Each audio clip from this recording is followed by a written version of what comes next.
If you're craving for authentic Vietnamese coffee, check out Kong Cafe. Natikman ko na rin yung kape sa Vietnam before. And syempre, sila ang basis pagdating sa Vietnamese coffee. Second visit na to sa Gateway 2 branch, parang quick escape to Vietnam. I had their coffee with peanut butter cream. May actual peanut butter.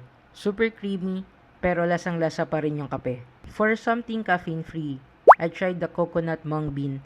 Perfect para sa coconut lovers. Syempre, hindi mawawala yung pork banh mi. Nakakabusog, mabigat sa tiyan, at hindi tinipid sa pork. Kahit medyo malamig na, crunchy pa rin yung bread. Rinig pa rin yung crisp sa bawat bite.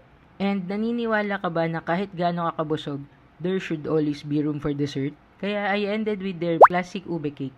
Hindi overpowering ang tamis. Kaya sakto lang, spongy, moist, generous in size, and very satisfying.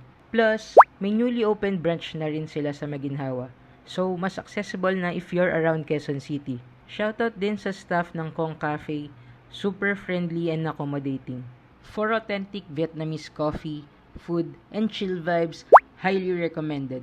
Kong Cafe. Follow for more honest food finds around the metro.